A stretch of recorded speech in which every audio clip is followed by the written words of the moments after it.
দীর্ঘদিন ধরে একমাত্র যাতায়াতের রাস্তার বেহাল দশা। রাস্তা ছাড়াই করছেন গ্রামের বাসিন্দারা। ধানের চারা লাগিয়ে প্রতীকী প্রতিবাদ। বেহাল রাস্তায় নরক যন্ত্রণা গ্রামের বাসিন্দাদের। রাস্তা তৈরির আশ্বাস প্রশাসনের। ঘটনাটি ঘটেছে বাঁকুড়া জেলার পাত্রসার ব্লকের মুশরো গ্রামে। দীর্ঘদিন ধরে একমাত্র যাতায়াতের রাস্তা বেহাল হয়ে পড়ে রয়েছে। যাতায়াতের ক্ষেত্রে চরম সমস্যার সম্মুখীন হতে হচ্ছে সাধারণ মানুষদের। বারবার প্রশাসনের দ্বারস্থ হয়েছেন গ্রামবাসীরা, তারপরেও হুঁশ ফেরেনি প্রশাসনের। এবং তার প্রতিবাদে পাত্রসার ব্লকের মুশরো গ্রামে গ্রামবাসীরা একজোট হয়ে রাস্তা সারাইয়ের কাজে হাত লাগালেন। পাশাপাশি রাস্তার উপর ধানের চারা পুঁতে প্রতীকী বিক্ষোভ দেখালেন তারা। গ্রামবাসীদের দাবি, পাত্রসার ব্লকের ডান্না থেকে ফকিরডাঙ্গা পর্যন্ত প্রায় 4 কিলোমিটার রাস্তা খানাখন্দে ভরে গিয়েছে। এক প্রকার মরণ ফাঁদে পরিণত হয়েছে এই রাস্তা। যাতায়াতের ক্ষেত্রে প্রতি মুহূর্তে বাড়ছে দুর্ঘটনার পরিমাণ। প্রতিদিন কয়েক হাজার সাধারণ মানুষকে প্রতিনিয়ত এই রাস্তায় যাতায়াত করতে হয়। মুশরো, ডান্না, ফকিরডাঙ্গা সহ 7 থেকে 8টি গ্রামের মানুষদের বিষ্ণুপুর হাসপাতাল, বাঁকুড়া সদর হাসপাতাল, পাত্রসার ব্লক প্রাথমিক স্বাস্থ্য কেন্দ্রে যেতে হলে এই রাস্তায় একমাত্র ভরসা গ্রামের মানুষের। আমাদের প্রথম কাজ হলো যে এই পুরো রাস্তাটাকে আমরা নিজেরা যতটা পারলাম আজকে সংস্কার করলাম। মানে রাস্তার ধারের মাটিলেই আজকে বুঝালাম ডোবাগুলো। প্রচুর খারাপ অবস্থা রাস্তার, বিপদ হয়ে যাচ্ছে, রাস্তা পড়ে যাচ্ছে, টোটো আসছে নাই। অনেক রুগী, মানে গ্রামে অনেক রুগী আছে, তাদের জন্য অ্যাম্বুলেন্স পর্যন্ত ঢুকতে পারছে না। অ্যাম্বুলেন্স আসতে গেলেও সেই সমস্যার মধ্যে পড়তে হচ্ছে। ওইখানে নামিয়ে দিয়ে চলে যাচ্ছে, কোথায় দিঘির কোণে নামিয়ে দিয়ে চলে যাচ্ছে, সেখান থেকে আবার আমাদেরকেই সাইকেলে করে নিয়ে আসতে হচ্ছে বা ওরা হেঁটে হেঁটে আসতে হচ্ছে। এই 3 থেকে 4 কিলোমিটার এই রাস্তা কোথায় পাত্রসায়ের ওই বাইপাস থেকে শুরু করে একবারে ফকিরডাঙ্গা মোড় পর্যন্ত 3.5 থেকে 4 কিলোমিটার রাস্তা এরকম বেহালি দশা। সংস্কার হচ্ছে নাই। হয়তো কবে হয়েছিল তার কোনো জানা নাই। হয়তো ছোটবেলায় তখন হয়েছিল, দেখেছিলাম, কিন্তু এখন একদম কোনো কিছু কাজ হচ্ছে না। ভোটের সময় আসছে, ভোটের সময় নেতারা এসে দেখে যাচ্ছে, একদম পুরো বলে যাচ্ছে কাজ হয়ে যাবে। ভোটের পরে কোনো কারোর আর পাত্তা নাই। এত বলা হচ্ছে। রাস্তা সারাই করার পাশাপাশি আজকে ধান রোয়া হলো।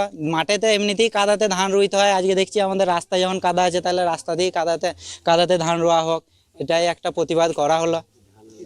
প্রশাসনের কাছে একটাই আমাদের দাবি যে অবিলম্বে আমাদের রাস্তা সারাই করা হোক, যাতে খুব তাড়াতাড়ি রাস্তা সারাই করা হোক, তাহলে মানুষের উপকার হয়।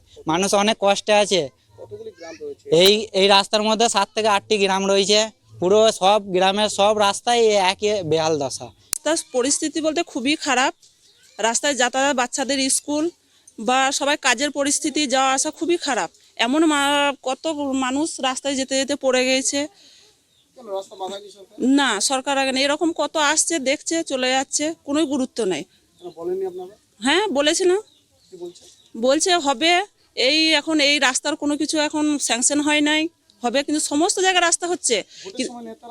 হ্যাঁ, নেতারা আসে, বলে হ্যাঁ হবে, খুবই জোরদার ভোট দেন, হবে, অসুবিধা নেই, কাজ করব, কিন্তু কোনো কিছু ভোট পেরিয়ে গেলেই ব্যাস। আর না, বিশেষ করে এখানটা সব জায়গায় হচ্ছে, সমস্ত জায়গায় হচ্ছে, এখানটা কেন হবে না? অভিযোগ, সিপিআইএম সরকার থাকাকালীন এই রাস্তার সংস্কার করা হয়েছিল। বর্তমানে 10 থেকে 12 বছর কোনো রকম সংস্কার হয়নি এই রাস্তার। স্বাভাবিকভাবেই চরম দুর্ভোগে পড়েছেন এলাকার মানুষজন। তাদের দাবি, সরকার অবিলম্বে তাদের এই ভগ্নপ্রায় চলার জন্য রাস্তা কংক্রিটের করুক। আপনাদের কি দাবি রয়েছে? সমস্যা ধরুন, এই রাস্তাটা আপনার ওই দিঘির কোণ থেকে, অর্থাৎ যেটা আমাদের ওই রোড আছে, ওই পিচ রাস্তা থেকে নিয়ে গত একবারে আপনার চলে যাচ্ছে রেল লাইন ক্রস করে, একবারে মেন ক্যালেন ক্রস করে ফকিরডাঙ্গার মোড়। এটা প্রায় 3.5 থেকে 4 কিলোমিটারের মধ্যে। এই রাস্তার যে অবস্থা, তাতে করে এই রাস্তায় না কোনো অ্যাম্বুলেন্স আসছে। কোনো মা বোনরা যদি গর্ভবতী থাকে, তাদের জন্য কোনো অ্যাম্বুলেন্স এখানে পরিষেবা দিতে পারে না। বিশেষ করে এই বর্ষার সময়ে, এই বর্ষার মরশুমে বহুবার বলা হয়েছে, একবারে আপনার থানা থেকে নিয়ে, বিডিও থেকে নিয়ে, তাতে কোনো কর্ণপাত হয়নি। বিগত আমরা কানে শুনে আসছি বহুদিন ধরে যে এই রাস্তার নাকি বহু টাকা মঞ্জুর হয়ে রয়েছে, কিন্তু কাজ কিছু হয়নি আজও পর্যন্ত। এখন গ্রাম প্রায় বিগত ধরে নেন 7 থেকে 8টা গ্রাম পড়বে দু সাইডে রাস্তার। মোটামুটি প্রতিদিন আপনি যদি বলেন একটা করে গুনবো, তাহলে 2000 থেকে 4000 কমসে কম লোক যাতায়াত। সকাল 5টা 6টা থেকে নিয়ে রাত্রি 11:30 11টা 11:30টার পরে পর্যন্ত লোক এই রাস্তায় যাতায়াত করেন। খুব জীবনের ঝুঁকি নিয়ে বরাবর করতে হয়। বা হঠাৎ করে ডান দিকে পড়লে জমি পড়বে, বাঁ দিকে পড়লেও জমি পড়বে। হ্যাঁ, একদম নরম যন্ত্রণা। তো আমিও একদিন কাছাড় খেয়েছি এই রাস্তায় সাইকেল নিয়ে আসতে যেয়ে। তাতে করে এই রাস্তার যাতে করে সংস্কার খুব তাড়াতাড়ি হয়, অবিলম্বে হয়, এটাই গ্রামবাসী জনগণের দাবি। এটা লাস্টে কবে বাগানো হয়েছে এটা আমার ঠিক জানা নাই, আমার জ্ঞান হতো ওই আপনার কি বলে 34 বছরের রাজত্বতে যদি কিছু হয়তো মোরাম পড়েছিল সম্ভবত সিপিএমের আমলে। আর 11 বছরে আমরা মা মাটির মানুষকে যথেষ্ট সম্মান করি, মাথায় তুলে রেখেছি, পঞ্চায়েতে রেখেছি, লোকসভায় রাখবো, কিন্তু মা মাটির মানুষের কোনো অসুবিধা নাই। কিন্তু এই নিচতলার যে আমার কর্মী আছে এরা কিন্তু এই রাস্তার দিকে ভোটের সময় আপামার জনতার কাছে আসে, জড়হাত করে ভোট চায়ে। কখনো হয়তো নিজেরা ভোট দেয়, কখনো কাউকে দিতে দেয়, কখনো কারোর উপরে সন্দেহ থাকলে নিজেরা দিয়ে দেয়। না না, এই 2011 সাল থেকে নিয়ে আজ পর্যন্ত হয়তো দিদি চান মা মাটির মানুষ, তিনি জনগণের কাণ্ডারি, কিন্তু দিদির নিচতলার যে সমস্ত কর্মী ইনারা কিন্তু ভোটের সময় ব্যবহার করে জনগণকে, ভোট পেরিয়ে গেলে আর চিনে না।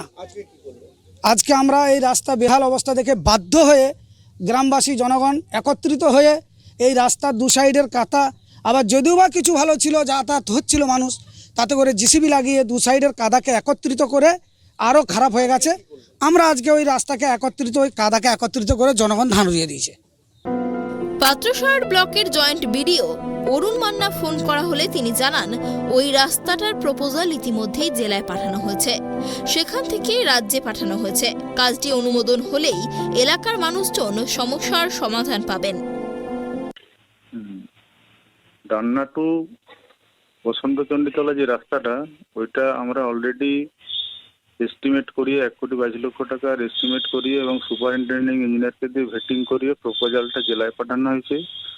জেলা থেকে খবর নিয়ে জানলাম এটা অলরেডি স্টেটে গিয়েছে। হ্যাঁ, এবং খুব শীঘ্রই হয়তো বেশ কয়েকটা রাস্তা অ্যাপ্রুভাল আমরা পেয়ে গেলে কাজটা শুরু হয়ে যাবে। পাত্রসার ব্লকের জয়েন্ট বিডিও রাস্তা সারাইয়ের আশ্বাস দিলেও এখন কবে রাস্তা সারাই হয় সেদিকেই তাকিয়ে গ্রামের বাসিন্দারা। পাত্রসার থেকে সঞ্জীব মল্লিকের রিপোর্ট, ট্রাইব টিভি।